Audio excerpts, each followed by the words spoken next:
Bonsoir et merci de votre fidélité à Télé 7. Dans l'actualité de ce lundi, le ministre des Affaires étrangères rassure les Congolais. La brigade d'intervention décidée par les conseils de sécurité sera déployée dans l'est du pays à la fin de ce mois d'avril pour traquer et neutraliser tous les groupes armés. La RDC sera dotée dans quelques jours d'un pool d'experts en passation de marché, mais aussi d'experts formateurs en passation de marchés publics. Les cadres de différents secteurs sont en formation depuis ce lundi à Kinshasa. Enfin, qui commence bien, finit bien, le mois de la femme. C'est clôturé sur une note de satisfaction. Dans tous les secteurs, les femmes se sont organisées pour rendre attrayant les mois de mars. Vous allez les découvrir dans ce journal. Le 1er avril, première édition du journal. Mesdames et messieurs de Kinshasa, Brazzaville et partout dans le monde, vous êtes des millions à nous suivre. Merci pour cette marque de confiance. Après l'adoption de la résolution 2098 des Nations Unies créant la brigade spéciale d'intervention, le gouvernement congolais s'en félicite. La brigade aura pour tâche sécuriser les frontières de la RDC avec ses voisins et à la traque de tous les groupes armés opérant dans l'est du pays. Raymond Chibanda l'a dit ce lundi au cours d'une conférence de presse. Nadine Laïnk et Jean Péké. C'est un ouf de soulagement pour le gouvernement de la République démocratique du Congo. Après une longue lutte, le Conseil de sécurité des Nations Unies a enfin adopté la résolution 2098. La nouvelle fait les bonheurs du chef de la diplomatie congolaise. Une brigade d'intervention qui comprendrait 3 bataillons d'infanterie, une compagnie d'artillerie, une force spéciale et une compagnie de reconnaissance. Alors, vous avez certainement entendu toute la prudence de la formulation. J'y reviendrai tout à l'heure parce que il le fallait absolument, aux circonstances exceptionnelles, une mesure exceptionnelle, mais effectivement, c'est la première fois que cela se fait et il fallait que cette prudence soit de mise. Au sujet des pourparlers de Kampala, Raymond Chibanda précise. Mais d'ici là, nous avons fait des propositions. Une proposition de sortie de crise qui, comme je l'ai dit, circonscrit de manière très stricte ce qui est envisageable. S'ils veulent examiner cela, nous ne disons pas non, mais il n'y a pas de discussion en dehors de cela. Quant au déploiement de cette brigade, le ministre des Affaires étrangères renseigne qu'elle sera déjà sur terrain le 30 avril, comme l'indique la résolution. Autre point évoqué lors de ce face-à-face, la présence des troupes sud-africaines lourdement armées dans le district du Sud Ubangi à Gemena dans la province de l'Équateur. Le porte-parole du gouvernement apaise les esprits sur cette présence. Une fois de plus, Nadine Laïnk et Job Mpeke. Les Sud-Africains sont avec nous ici, 6-7 ans, ils sont avec nous. Ils sont en train de former notre armée, je ne sais pas. Si vous ne les voyez pas, moi je les vois. Je discute souvent avec leurs commandants, ils organisent des fêtes, nous y allons et tout ça. Alors, s'ils sont là, mais ils sont dans le cadre des missions que nous avons convenues avec ces troupes. Il y a 2 missions essentiellement. Une, c'est leur participation à la MONUSCO. L'autre, c'est la formation de militaires de FARDC. Gemena n'est pas en dehors de la RDC. Pour que vous trouviez anormal le fait qu'elle soit à Gemena et normal qu'elle soit à Kinshasa ou à Kitona ou je ne sais où. Là, vraiment, je voudrais qu'on se mette d'accord là-dessus. En plus bref, la rébellion du M23 a pour sa part, dans un communiqué, désapprouvé le déploiement de la brigade d'intervention de la MONUSCO décidé par les conseils de sécurité de l'ONU. Bertrand Bissimois note qu'au lieu d'encourager une solution politique en apportant un appui substantiel aux négociations de Kampala entre le gouvernement et son mouvement, l'ONU choisit de faire la guerre contre l'un des partenaires pour la paix. Où serait passée l'excellente idée du dialogue national censé ramener la cohésion nationale? La question se discute dans tout le salon, mais personne n'y trouve réponse. Le silence radio sur ce dossier inquiète. On dirait que les événements qui ont concouru au lancement de cette idée ont déjà trouvé solution, alors que ce n'est pas le cas. Je vous propose ce commentaire de la rédaction signé Oscar Bakandoa. Tout d'un coup, tout semble s'arrêter. On ne sait pas trop pourquoi. Tous les bavards se sont tus. Pourtant, ils s'étaient montrés très agressifs quant à l'exigence de la tenue du dialogue national. Tout allait dans ce sens, appuyé en cela par des concertations amorcées par le secrétaire du PPRD, puis repris par le secrétaire général de la majorité présidentielle. Au seuil de son bureau du Palais du Peuple, des bousculades en termes lapidaires, puisque les délégations s'est succédées les unes après les autres. La détente dans la classe politique était perceptible, après une vive tension liée à la prise des Goma par le M23. Pendant que les pourparlers de Kampala pataugeaient, un appel à la cohésion nationale a retenti et gagné le cœur des Congolais. Or, il s'est fait que l'éclatement du M23 en deux ailes, Runiga et Makenga Sultani, a volé la vedette au pourparlers pour les uns, aux concertations nationales pour les autres et au dialogue national pour les autres encore. Le clou a été enfoncé avec la reddition de Bosco Taganda. Les regards de tous semblent river vers la CPI et le dialogue national, silence radio. Pourtant, les mêmes problèmes persistent et ne peuvent aucunement être occultés. Le M23 est toujours opérationnel et continue d'occuper une bonne partie du territoire. Les autres groupes armés qui écument l'est du pays sont toujours actifs. Le dernier en date s'est signalé à Lubumbashi, les groupes Bakata-Katanga. Ils sont venus, on ne sait d'où. Ils ont marché sur 4 communes de la ville cuprifère. D'autres mouvements ou groupes latents pourraient tout aussi se signaler. Peut-être qu'ils attendent une opportunité. Ne faut-il pas alors vider dans le cœur des uns et des autres ce qui pousse à recourir à la barbarie? La solution préconisée par les évêques ne peut-elle pas servir de garde-fou? C'est-à-dire souscrire à la tenue du dialogue national et s'abstenir autant que faire se peut à toute idée de réviser la Constitution. D'aucuns ont affirmé que toutes les propositions possibles de la classe politique, de la société civile, des membres des confessions religieuses et des personnalités se trouvent sur la table du chef de l'État. Depuis la rencontre de Kingakati et la suite, tout le monde attend la convocation du dialogue. Le premier trimestre est en train de finir sa course. Autre chose, à présent une seule préoccupation pour la Troïka de ce lundi, la situation sécuritaire au Katanga a causé des implications négatives sur le plan économique dans la province cuprifère, non seulement mais aussi sur l'ensemble du territoire national. Les membres du gouvernement sont revenus sur l'ensemble de la santé financière de la RDC pour le premier trimestre de l'année. Doudou Ndombe pour le commentaire.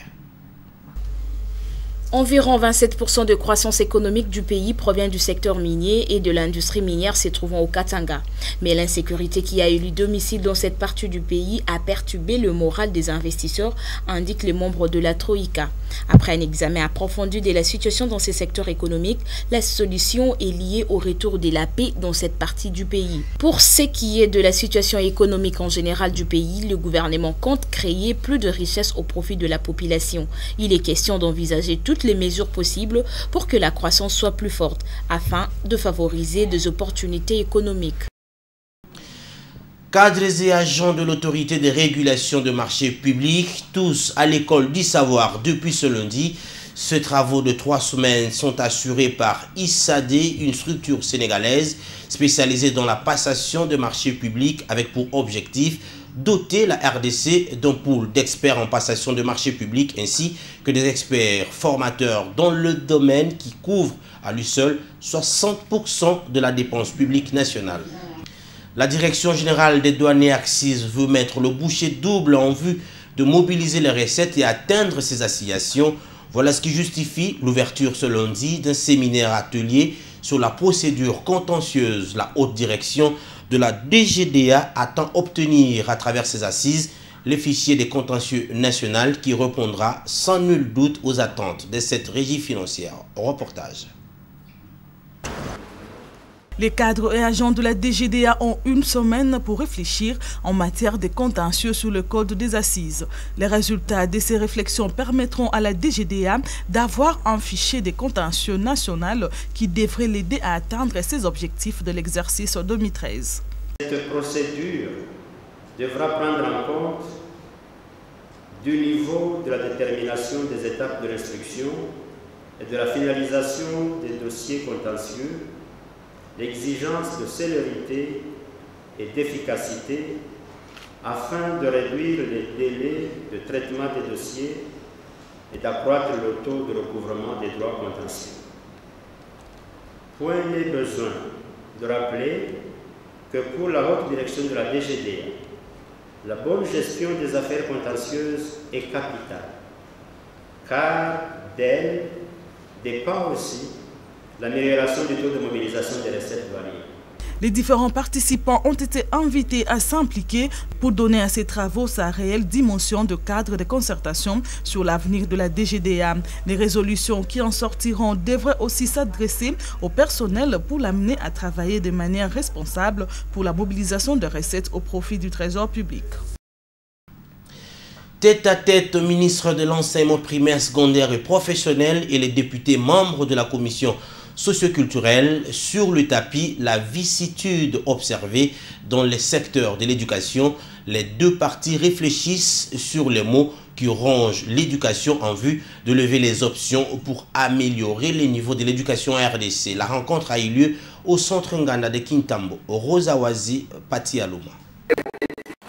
C'est une première, cette rencontre entre les deux parties. Souciés d'améliorer les secteurs de l'enseignement primaire, secondaire et professionnel, ces députés membres de la commission socioculturelle, ensemble avec le ministre de l'EPSP, se sont accordés cette séance de travail pour relever le mot qui ronge ces secteurs et éventuellement réfléchir sur le voies et moyens d'y apporter des solutions. Principal animateur du secteur, le ministre de l'EPSP se veut concret. Makar Mwangou fait part à ses interlocuteurs de toutes les réformes réalisées jusque-là dans son secteur. Je venais de le dire, l'État est un. D'après les dictionnaires, l'État c'est l'ensemble des pouvoirs publics. Donc il est normal qu'on ait quand même des passerelles avec les institutions de ce pouvoir pour échanger, relever les défis ensemble et voir dans quelle mesure on peut les surmonter. C'est ce qui a fait l'objet de cette réunion avec les honorables députés. C'était dur, mais bon, il fallait quand même que les uns et les autres, nous avons noté leurs préoccupations et ils ont noté aussi certaines avancées qui se font au niveau du gouvernement. Pour les députés, ces moments n'ont pas été vains. Il leur a permis de se rendre compte de la gestion et du fonctionnement du secteur éducatif. En somme, un échange fructueux. Ça va enrichir notre bagage de la commission. Et parce qu'au niveau du budget, il faut convaincre. Ce n'est pas les chiffres, mais il faut convaincre. Ce qu'on veut augmenter, c'est pour faire tel type de travail, faire ou améliorer ceci. Maintenant, comme on a ces éléments-là, et ça va nous permettre de convaincre les autres pour être conséquents dans le budget, pour améliorer le budget de l'enseignement. Désormais, les députés possèdent assez d'éléments pour défendre le secteur de l'éducation à la Chambre basse et dans une large mesure susceptible d'amener cette dernière à revoir à la hausse le budget alloué à ces secteurs. À l'instar du satisfecit du gouvernement sur la dernière résolution du Conseil de sécurité de l'ONU, l'Union de libéraux démocrates chrétiens ULDC en sigle a dans une déclaration rendue publique samedi dernier salué cette décision du Conseil de sécurité qui met en place une force spéciale d'intervention RDC. La vice-présidente Mayuma Joséphine est ici sous de propos recueillis par Nadine Laïc. Nous, membres de l'ULDC, avons aujourd'hui organisé cette activité pour remercier Dieu Tout-Puissant, pour remercier la communauté internationale, le secrétaire général des Nations Unies, les Nations Unies, le Conseil de sécurité, féliciter notre président de la République qui est artisan de cette grande victoire, féliciter l'autorité morale de notre pays et parler de cette résolution qui marque un tournant important. Autre parti politique, installation du comité provisoire de l'Alliance de forces démocratiques du Congo au quartier Nkanda-Mosolo dans la commune de Lansele. Des groupes de football de Nzango ont adhéré massivement à l'AFDC à l'initiative de Rigobert Molambo. Ces membres de ce parti politique ont reçu dimanche l'autorité morale de leur formation politique, Modeste Bahati, accueilli avec de présents à palper du doigt les réalités de ce quartier situé au bord du majestueux fleuve Congo. Rosil Martin Bouyamba, images et commentaires. L'AFDC Nganda-Mosolo Ce site situé au bord du majestueux fleuve Congo dans la commune de Lansele. Une centaine d'habitants de ce quartier acceptent sans contrainte d'adhérer à l'Alliance des forces démocratiques du Congo. Parmi eux, des footballeurs et les joueuses de Nzango. Rigobert Molambo Akweme, initiateur de la réception de l'autorité morale de l'AFDC, semble avoir pris toutes les précautions pour que la fête soit totale. L'homme présente les desiderata de sa population riveraine au ministre du Travail, de l'Emploi et initiateur de cette formation politique. La présence de l'autorité morale de l'AFDC et ministre du gouvernement national lui permettra de se rendre compte des réalités de notre quartier Ngandamosolo et d'être notre interlocuteur pour que les grandes réalisations qui s'opèrent un peu partout dans notre pays dans le cadre de la révolution de la modernité puissent être aussi une réalité vivante pour notre quartier Ngandamosolo. Message bien capté par Modeste Bahati Lukwebo en sa qualité de membre de l'équipe gouvernementale. Le numéro 1 de l'AFDC rassure le comité de sa formation politique, section Ngandamosolo, à peine installé. Yango bisope tolobi comité ya Ngandamosolo. Yango pe esekwi elongo na Yesu Christ. C'était également l'occasion pour lui d'offrir aux équipes sportives des moyens adéquats pour leurs prestations. À son retour, Bahati Lukwebo a reçu de ses camarades quelques cadeaux, fruits de leur travail quotidien. La Ligue des femmes de la Convention pour la République et la démocratie CRD a clôturé ce lundi le mois de la femme à travers une grande manifestation organisée pour la circonstance de la commune de Massina. Ces femmes ont pris l'engagement de poursuivre la sensibilisation des femmes afin d'amener cette dernière à s'impliquer dans la gestion de la chose publique. Oscar Bakandoa, Blanchard Kandolo. Elles ont été sensibilisées sur toutes les questions liées à la violence faite à la femme et à la balkanisation de la RDC. L'implication de la femme dans la gestion de la chose publique. Elles ont également réfléchi sur la situation actuelle que traverse la femme congolaise dans les territoires jadis occupés. À cette cérémonie de clôture du mois de la femme, Mathilde Muzinga, présidente de la Ligue des femmes CRD, promet de poursuivre le combat. Nous ne pouvons pas laisser le maman comme ça sans le faire comprendre l'essence de la femme dans une vie de la politique. Invité d'honneur de la Ligue des femmes CRD, le député national Jonathan Biolosuka-Ouattara les a encouragés et a promis le soutien du parti à la promotion de la femme. Dans la CRD, nous avons besoin de l'apport de la maman, puisque la maman est le socle de tout. C'est la maman qui soutient, c'est la maman qui est à la base du développement de notre pays. Et comme nous sommes là pour les sensibiliser aussi pour leur adhésion massive dans les institutions de la République, dans les partis politiques, leur émergence dans les entreprises, nous sommes là pour les encadrer, afin aussi de les sensibiliser par rapport à la violence faite à la femme. Pour saluer leur engagement, l'élu de la Tchango a offert des pagnes et autres présents à toutes les femmes présentes à cette cérémonie qui a coïncidé avec la fête de Pâques.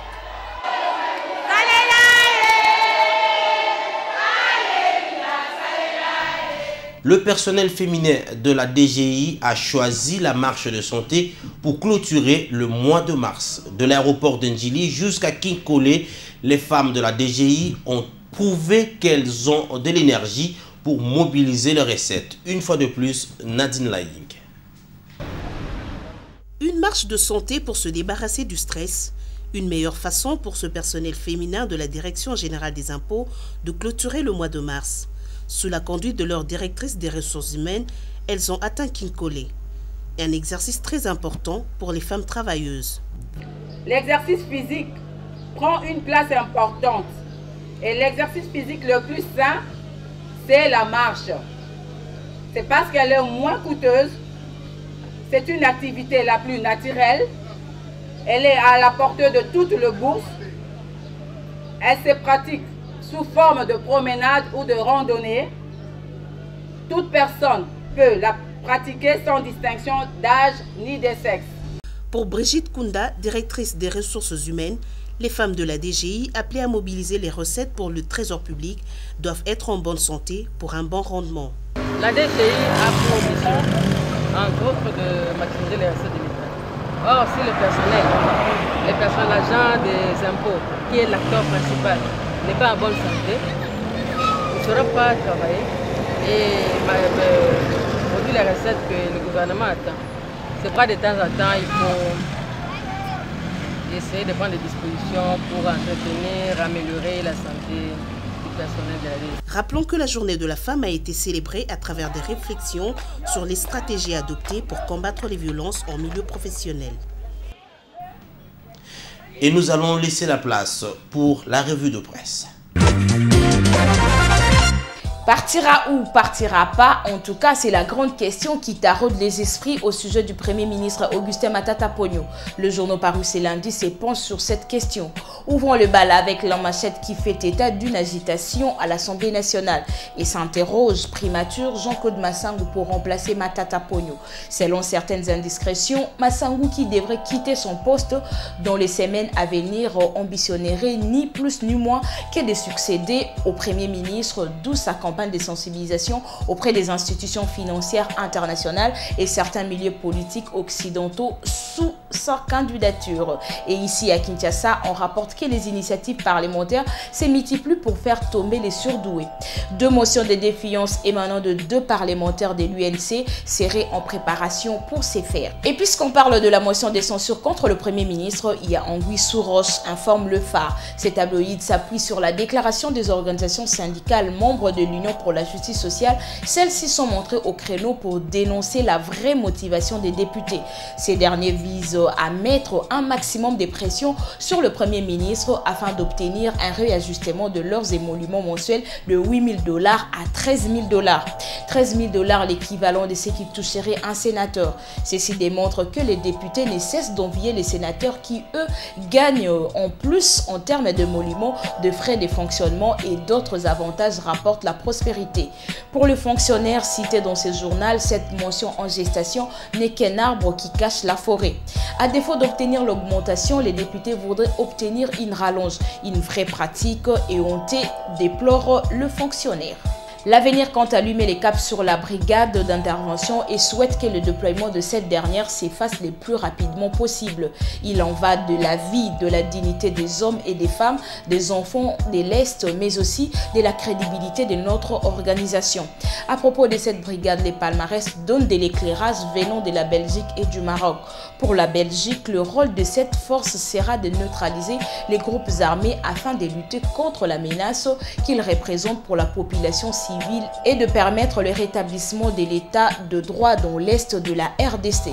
Quant au Maroc, le Royaume accueille avec satisfaction l'adoption de la résolution 2098 du Conseil de sécurité qui sans doute ouvrira des réelles perspectives pour la restauration de la paix et l'avènement de la stabilité, la prospérité en RDC. Cette brigade est donc appelée à mener des opérations offensives ciblées pour y arriver. Bouclons les balles avec le potentiel qui consacre à sa une la lettre ouverte au président de la République. Cette lettre du sénateur Modeste Mutinga concerne la justice, valeur d'humanité et grandeur de nation. Sur 2 pages, l'auteur de la lettre relève les dimensions de la crise de la justice, mais propose de voies de sortie de cette crise qui ne sont autres que de nouveaux retournements en profondeur moyennant l'élaboration et la mise en œuvre d'une véritable politique de sauvetage judiciaire destinée à combattre la maladie dans toute sa métastase. Et c'est la fin de cette revue de presse. Placide Kanza. Et c'est la fin de ce journal, mesdames et messieurs. Merci de l'avoir suivi et les prochains, c'est tout à l'heure sur Télé 7. Ne quittez pas, restez en notre compagnie. Bonsoir.